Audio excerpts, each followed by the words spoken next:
What's up guys? So in this video, I'm going to install the SVT X4 programmer on my 01 Ford F-150 SVT Lightning, and we'll see if we can't tell a difference in performance with the can tune that comes with the programmer. This is actually gonna be the first performance mod that I do on this truck. The only mod I've ever actually done is the oil catch can, but we're gonna go ahead and install this, see how it turns out. All right, so got our little package in from Lightning Force Performance a few days ago. I haven't had a chance to try it out yet. Well, I mean, I had a chance, but I wanted to video record it. So here's the scanner. Now it comes in a nice box. Go ahead and put it on top of this console. Here we go. 7015 is the model number for the Ford Lightning, second generation. Let's see if I can open it with one hand. Might be a little bit difficult. Turn it over. And as you can tell, looks like we get a business card from Lightning Force Performance. We get a nice little sticker. We get no Wi-Fi to use on it. Get some instructions with it. This guy. Get a manual. Then for the actual scanner, it's right here. And on the bottom box, if I can open it, would be the cables. So go ahead and take that out. Looks like we have another SVT sticker. Then we have two cables. We have one that goes to your computer, and then we have one that goes to the actual OBD port on the car, or the truck I should say. So yeah, that's it.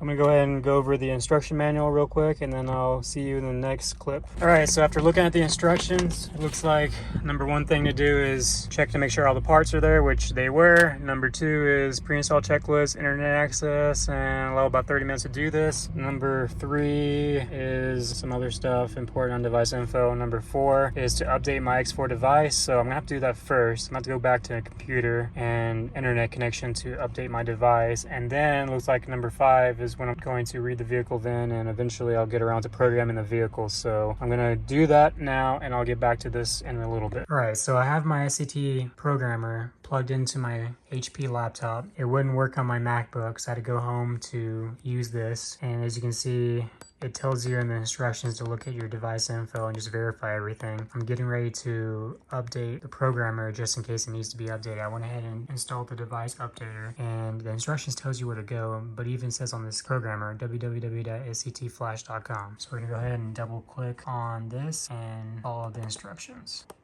Okay, so this is what the device updater looks like for your SVT X4 device. So you have the options to automatically check for updates, which is what we're about to do. We're about to make sure that this programmer is up to date before we flash my Ford Lightning. But you can also load custom tunes from, let's say, a tuner that you pay for a street tune or whatever. You can have them email you a tune, and then you can upload it through this right here. Low cloud tunes, transfer. This one's pretty cool because you can hit that for data logs. And then if you do go through a tuner, I recommend only picking tuners that are going to ask for a data log. That way they know how your car is running. Transfer files to device and update firmware. So pretty cool set of options. We're gonna go ahead and click on automatically check for updates and see what it does. It's gonna take a little while, but the next step should be clicking update now, which it does have that. So it looks like we are gonna be updating the tune version. All right, cool. Go ahead and click update device.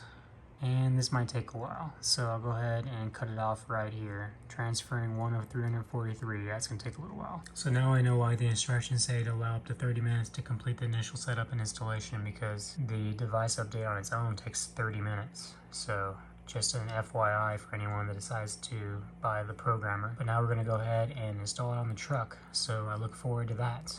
Okay, so now we have the programmer attached to the OBD cable. Because now the programmer is up to date, we're gonna go ahead and plug it into the OBD port down here. And I'm guessing that'll power the programmer up automatically. Let's see if it does. And it looks like it does. Now we should be ready to program. So I'm gonna turn this key to off.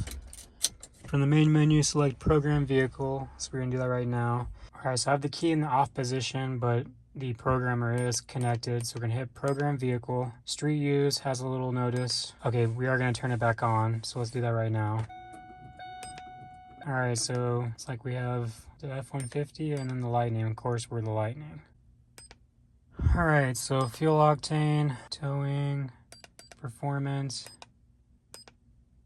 spark, wide open throttle air fuel ratio. Axle ratio, tire revs, speed limit, rev limit 5600 RPMs, rev limit neutral 5400 RPMs, idle speed, low speed fan 210 degrees. Well, I mean, the fan is attached to the crank, so there really is no fan settings. The wide open throttle shifts, shift pressure, shift press, 1 to 2, 2 to 3, 3 to 4, and then that's about it. So I'm going to go ahead and leave those alone for now. This should be good. I'm okay with this. I'm gonna go ahead and improve it and then upload the tune. Continue. Turn the vehicle ignition key to the off position. Turn the key. Okay, so that didn't work. Let's try it again. That was weird. I did exactly what it said. Okay, let's try this again. Previous tune option changes found. Load changes to tune option list. Okay, 93 octane performance. I didn't mess with any of these. I left it alone. Approve. Continue. Okay, turn to off position. Now turn to on position. Here we go. So you have to do it kind of quickly. So basically it tells you turn the key to the off position and then immediately turn to the on position. And because I was recording, I didn't turn to the on position quick enough. So I kind of had to start over, but now it is uploading the canned tune from the SVT Ford programmer. All right, I should mention, because I have a little bit of tuning experience with my 95 Camaro, but with that particular car, I actually adjusted the fuel and spark maps using a programming software called TunerCat. I know that whenever you're making changes to the ECU and you have it uploading like this, do not, under any condition, disconnect the cable or interrupt this process, because if you do, what you're going to end up doing is you're going to end up bricking the ECM. So you're going to end up messing up the computer to your car, to your truck, and basically you'll brick it out and you'll have to send that off for repair. If you don't want to be left stranded or left without a car, definitely do not interrupt this process, especially with the Ford Lightning, because from what I understand, these computers on the Ford Lightning are expensive. I believe they're worth like $1,000. I don't know why they're so expensive, maybe because they're hard to find, but definitely do not interrupt this process. Looks like it's almost done. Heard the truck making some noise when it was programming. Tune has been programmed successfully to vehicle, turn key off. Okay, key is turned off, and it looks like we're done. So I'm going to take this for a test drive and I'll let you guys know how it turned out. All right, this is just an update. I went ahead and clicked on data log. What you can see is IAT V2 FP duty cycle, battery voltage, idle speed value, coolant temperature, intake air temperature, desired idle speed, and then load. That's from the throttle. Okay, so we're good. So I'm gonna take it for a test drive. Unfortunately, it doesn't show boost. It doesn't show the transmission temperature. It doesn't show some other numbers that I like to see, but I mean, this is at least something to look at. All right, guys, so it's been a few days since I installed the SVT X4 canned tune onto my Lightning. I can tell a huge difference in the performance, even though it's probably just a mild 20 horsepower increase, but regardless, I'll go ahead and show you what it's all about here in a little bit. All right, let's hit it.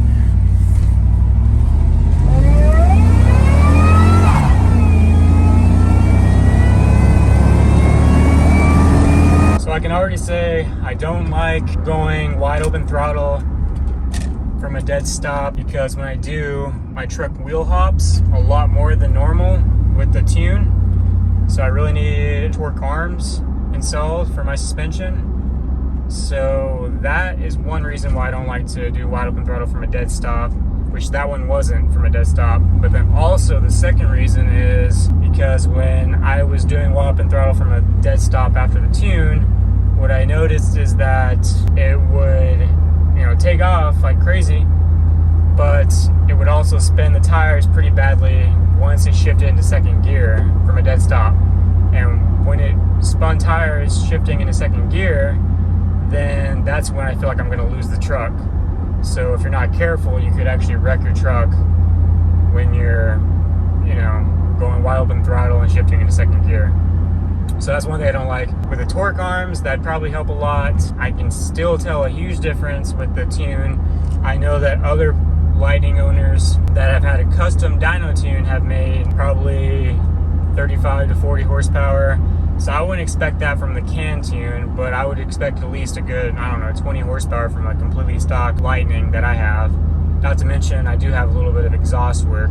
I'd say that the K&N air filter, which probably doesn't do a whole lot, in combination with the high flow cats that I have, I still have a stock catback, but I have high flow cats.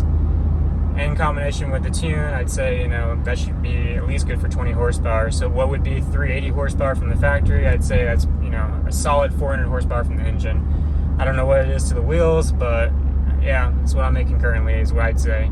My goal is 400 horsepower to the wheels, and that's all that I need, honestly. I mean, maybe I'll itch it for more, but I think that that's good for me. Any more horsepower, I feel like it's easy to lose it on the road, especially when it rains.